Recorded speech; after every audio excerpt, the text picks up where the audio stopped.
오늘 설교 제목을 천대를 향한 하나님의 축복 이렇게 정해봤습니다. 성경에 보면 천대를 하나님이 복을 주시겠다. 저주는 3, 4대 하시겠다. 이렇게 말씀하십니다.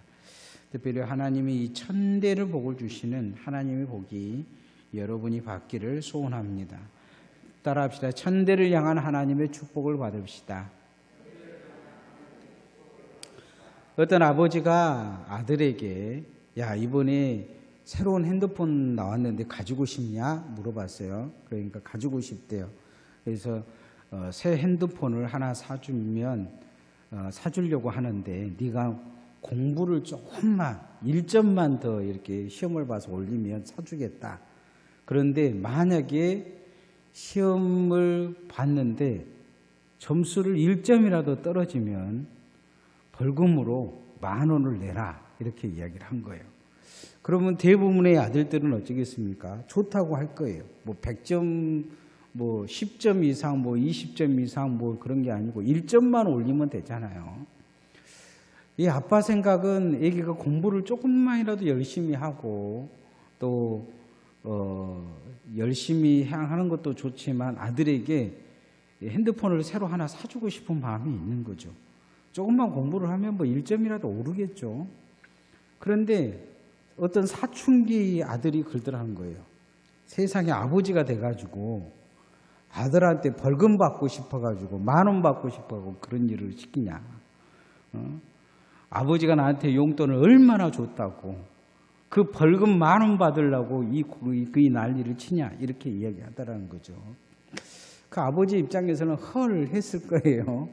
핸드폰 새로 사주고 싶고 얘가 공부를 조금 더 하는 것도 보고 싶고 해서 머리 써서 한 말인데 우리가 신앙생활 하면 꼭 그런 관점에서 성경을 읽을 때가 많습니다. 성경을 들여다보면 어떤 사람들은 3대가 저주받은 것, 여기다 초점을 맞출 수가 있어요. 3대가 저주받은 것. 성경의 주된 내용을 쫙 들여다보면 하나님이 복을 주시겠다는 내용이 훨씬 더 크고 그 내용의 의미가 큽니다. 구원 주시겠다는 의미가 훨씬 커요. 천대보다 3대가 더 크게 보이면 그 신학은 사춘기일 가능성이 많습니다. 불만이 많은 거죠. 하나님의 은혜를 크게 보지 못하면 아주 작은 것에 매여서 스스로 무너지는 경향이 있습니다. 오늘 성경은 천대의 복을 누리는 하나님의 복을 말씀하고 있습니다.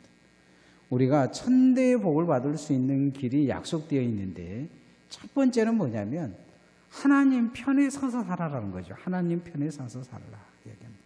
따라서 하나님 편에 서서 삽시다. 네, 하나님 편에 서서 살아야 합니다.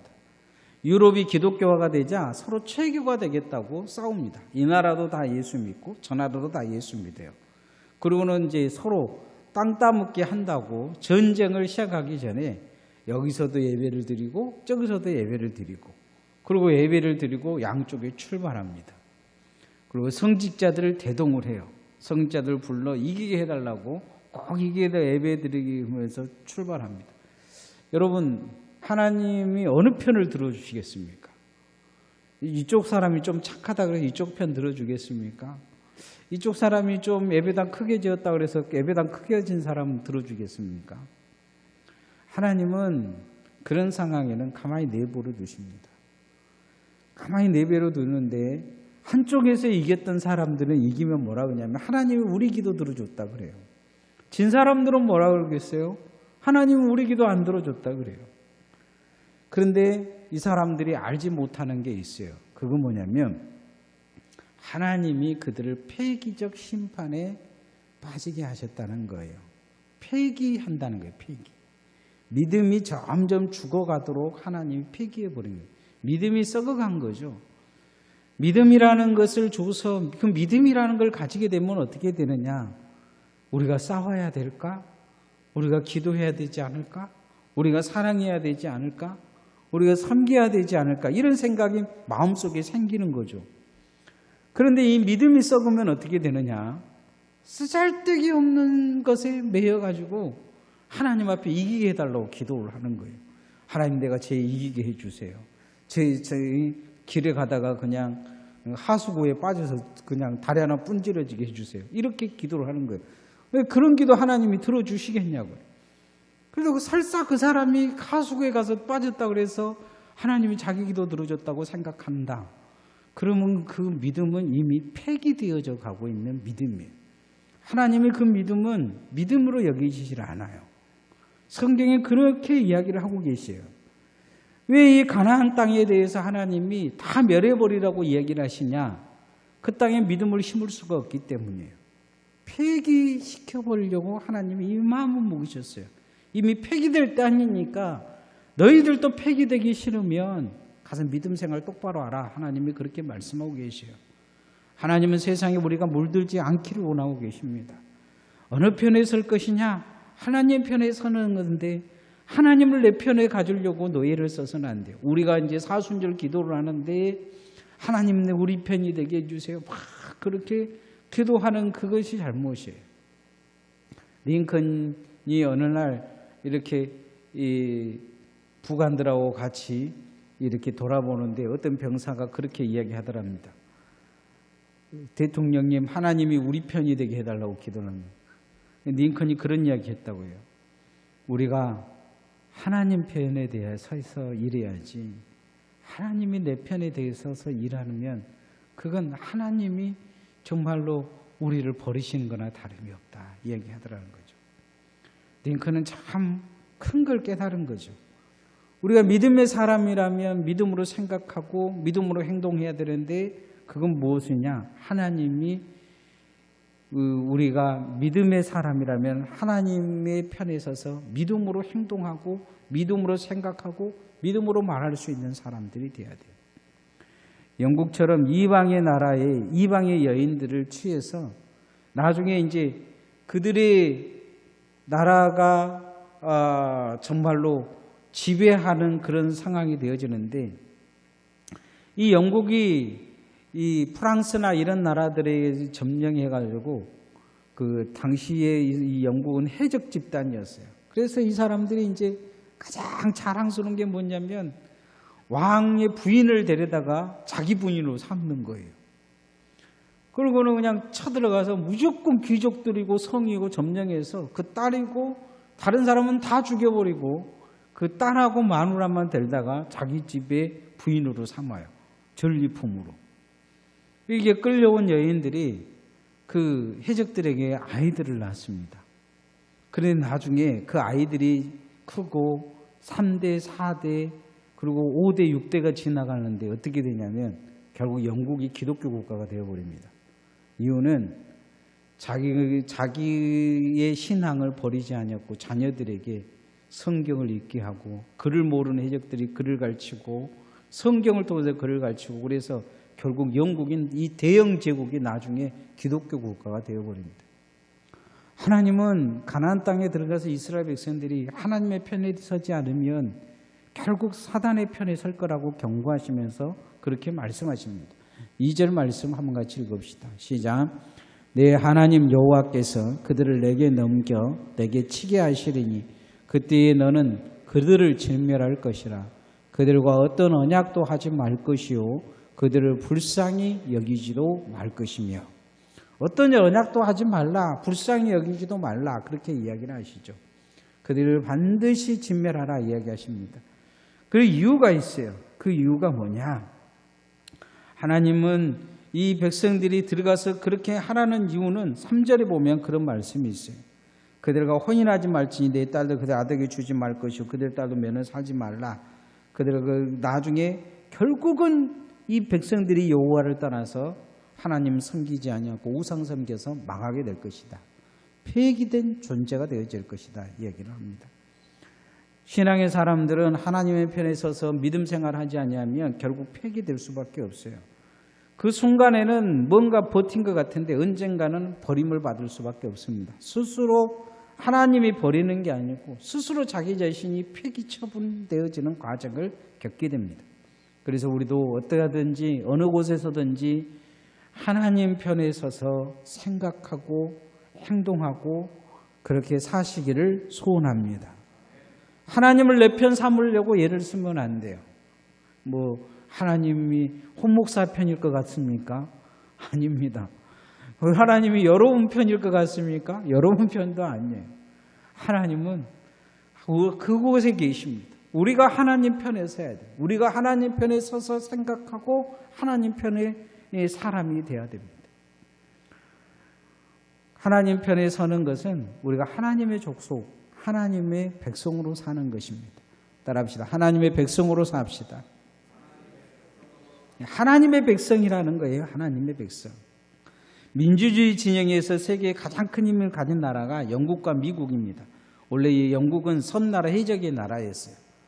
아까도 말씀드렸듯이 막 귀족들의 부인이나 왕들 부인을 납치해가지고 부인을 삼았는데 나중에 영국이 결국 기독교화 되어버립니다. 그런데 이 영국을 쳐들어온 사람들이 있었어요. 기독교화 국가가 되자마자 쳐들어온 사람들이 있어요. 그 사람들이 누구냐? 바이킹족들입니다. 이 바이킹족들은 여자들을 납치해간 게 아니었어요. 누구를 납치해갔냐면 건장한 청년들을 납치해갔습니다. 건장한 청년들을 납치해갔는데 바이킹들이 가장 먼저 공격하고 제일 많이 공격했던 게 뭐냐면 당시에 영국의 수도원과 성당이었어요.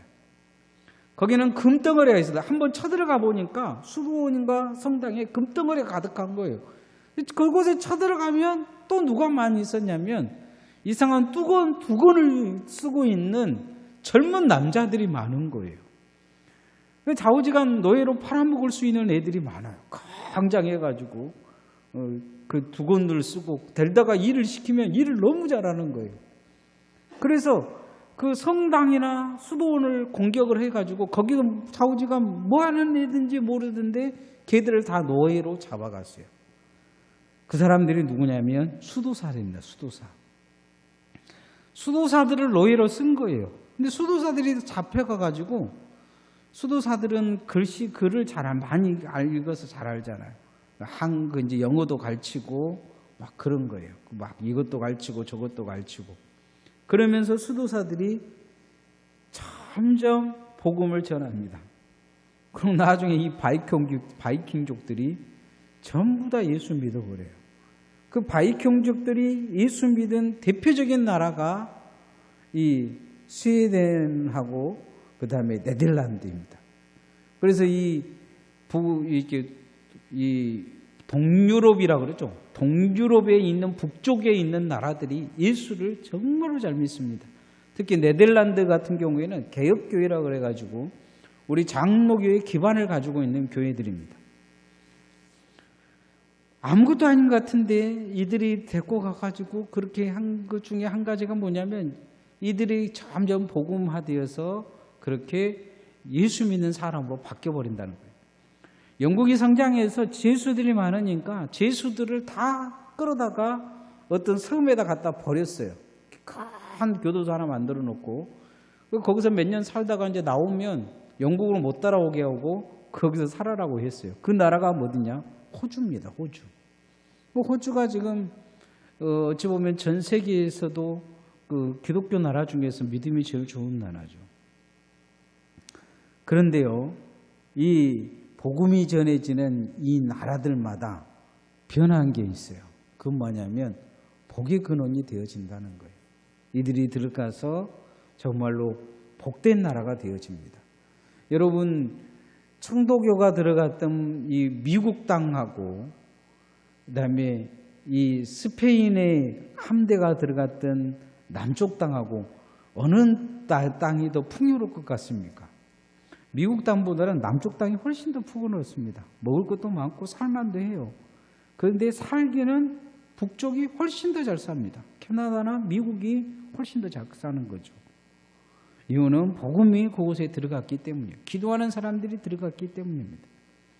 4절 말씀 한번 같이 읽읍시다. 4절 시작. 그가 내 아들을 유혹하여 그가 여호와를 떠나고 다른 신들을 섬기게 하므로 여호와께서 너희를 진노하사 갑자기 너희를 멸할 것임이니라. 너희가 하나님의 족속으로 서지 못한다면, 하나님 족속이 되지 못한다면 하나님에게서 멸하심을 받는 족속으로 결국 서게 될 것이다 이야기합니다. 축복받는 가장 비결은 뭐냐? 하나님 백성으로 잘 사는 것입니다. 우리가 하나님 백성이라는 것은 하나님 법을 지키는 거죠. 말씀을 지키는 것입니다. 그리고 하나님 바라보고 사는 것입니다. 그렇게 오늘 또 우리가 하나님 백성으로 거룩하게 예배하고 이렇게 주님 앞에 나오는 것이 귀한 것입니다. 여러분이 그렇게 하나님의 백성임을 날마다 기억하고 그렇게 주님께 가까이 나아갈 수 있기를 소원합니다. 하나님 백성이면 하나님이 이 이스라엘 백성들을 반드시 불렀던 이유에 대해서 이야기한 게 있어요. 그건 뭐냐면 너희들을 세상의 거룩한 제사장으로 세우겠다. 하나님 그렇게 말씀하셨어요. 오늘도 우리가 하나님의 백성, 하나님의 사람이면 반드시 해야 될 사명이 뭐냐? 제사장적 사명입니다. 따라합시다. 하나님의 제사장으로 삽시다. 세계사에 보면 한국처럼 급속하게 발전한 나라가 없어요. 우리는 뭐 이제 별 생각 없이 살잖아요. 별 생각을 사는데 세계에서 우리나라가 6번째 아니면 7번째로 제일 잘 사는 나라라고 해요. 믿겨지지가 않잖아요. 뭐 제가 어렸을 때도 망한다는 이야기만 했지 앞으로 잘 산다는 이야기는 별로 많이 안 한 것 같아요. 잘 될 것이다, 잘 될 것이다 이런 이야기는 모두보다는 IMF 터지고 어쩌고 하면서 제가 목회하면서 하나마다 들었던 것 중에 한 가지가 뭐냐면 제가 부목사 때 목사님들한테 설교 듣는 것 중에 내년은 망할 것이다. 그 설교가 제일 많이 했던 것 같아요. 그리고 뉴스에도 늘 했던 거 보면 경제가 내년은 안 좋을 것이다. 그리고 해마다 이야기한 건 IMF보다 더 힘들다. 올해도 그런 이야기를 들린 것 같아요. 여기저기서 IMF보다 더 힘들다. 별로 IMF도 별로 힘든 것 같지도 않은데 그냥 힘들다고는 해요. 그죠? 근데 살기는 훨씬 더 잘 삽니다. 그때보다는 훨씬 더 잘 산 것 같아요. 20년 전, 30년 전보다 훨씬 더 잘 사는 시대가 됐어요. 돈이 많아서 잘 산 것이 아니고 그냥 어느 곳에 가든지 어느 집에 가든지 어느 장소에 가든지 먹을 것이 넘쳐나요. 오늘 또 이제 보면 밥을 이렇게 목사님들하고 먹는데 좌우지간 많이 드신 분은 없어요. 어떻게든지 적게 먹으려고 다들 바로바로 노력을 하지 많이 먹지를 않아요. 잘 사는 거죠. 우리나라가 일본의 식민지로 있고 해방되자마자 6.25 전쟁이 일어났고 또 군부 독재가 있었죠. 군부 독재가. 그리고 그런 민주화가 된 지가 얼마 되지 않았는데 IMF 터져버리고 나라가 망한다고 했습니다. 말도 안 되게 전 세계 사람들은 망할 거라고 이야기를 했어요. 그런데 그럴 때마다 놀라운 것은 뭐냐면 한국이 더 발전한 거예요. 그리고 전 세계에 선교사를 제일 많이 파송한 나라가 됐습니다. 전 세계의 교회를 해외에 가장 많이 짓습니다. 병원도 가장 많이 짓는 나라가 됐어요. 어찌 보면 제사장적인 역할을 하는 나라가 된 것이죠. 100년 후의 세계가 우리가 봤을 때 아마 하나님이 우리나라를 더 쓰신다면 정말로 이 나라를 통해서 전 세계가 복음화될 수도 있습니다. 그런데 100년 전에 우리나라의 선교사님들이 너무 귀한 분들이 들어왔어요. 지금까지 그 선교사들을 분석을 해보면 일본이나 중국에 들어온 선교사들보다 한국에 들어온 선교사들이 정말 귀한 분들이 들어왔어요. 이분들이 들어와가지고 했던 게 뭐냐면 병원부터 지었어요. 학교부터 지었습니다. 무슨 예배당 지어야 된다, 헌금해야 된다, 돈 걷고 그러질 않았어요. 선교지에서 선교 보내주신 분들한테 돈을 구해가지고 학교 주고 그러면서 이 나라가 기반적으로 선교 국가가 되도록 만들어 놨어요. 지금도 선교사들이 남겨놓은 땅이 많습니다. 지금 한국 교회 선교사들이 지금 이제 은퇴할 때가 됐는데 욕을 얻어먹은 게 뭐냐면 다 자기 이름으로 땅 사놓고 집 지어놓고 이제 후임 선교사가 들어가면 안 주는 거예요. 그곳에서 재벌처럼 그렇게 있는 거죠. 이게 이제 우리가 회개해야 될 문제이기도 해요. 그러나 우리나라 들어온 선교사들은 그러지 않았어요. 자기 명의로 한 것이 하나도 없어요. 재단을 만들어 가지고 우리 노예도 이제 땅끝 노예란 노예가 있죠. 전에는 이제 목포 노예라는 곳이 있었는데 분리하면서 선교사님들이 남겨준 재산이 있어 가지고 그놈 가지고 나눠 가지고 지금 노예회관을 지었어요. 선교사님들은 자기들이 그것을 하나도 남기지 않았어요. 무덤을 자기 무덤에 여기서 묻힘을 두고 떠날 때는 정말로 가방 하나 싸들고 떠났어요. 그들이 이 땅에 와서 무엇을 해줬느냐?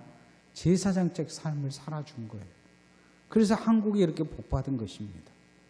우리가 잘해서 복받은 게 아니고 처음 단추를 정말로 잘 끼워준 선교사들이 있었기 때문이에요.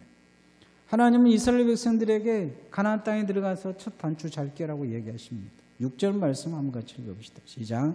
너는 여호와 내 하나님의 성민이라. 내 하나님 여호와께서 지상 만민 중에서 너를 자기 기업의 백성으로 택하셨나니. 하나님의 기업으로 살아라는 거죠. 하나님의 기업으로. 하나님은 이들이 제사장적인 역할을 하기를 원하고 계셨던 거죠.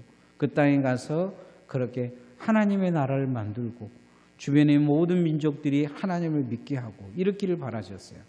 그런데 이스라엘 백성들은 제사장적인 역할을 하지 못합니다. 나만 천국 가면 된다고 생각했던 거죠. 그래도 이방인들은 뭐라고 생각하냐면 지금도 유대인들은 지옥의 불쑤시개를 쓰길 인간이다, 뗄감이다 이렇게 생각해요. 그들은 예수님이 오셔서 세상 만민에게 복음을 전하겠다는 그것을 받아들이지 못합니다. 예수님을 십자가에 못 박혀 결국은 죽여버립니다. 그리고 그들은 버림을 받습니다. 2000년간 그들은 나라 없는 땅을 가져 헤매다가 이제야 나라를 얻습니다. 그리고는 지금도 그냥 그 땅에 평화롭게 살 수도 있어요. 근데 어떻게든지 죽여서 뺏으려고 해요. 이 팔레스틴 나라를.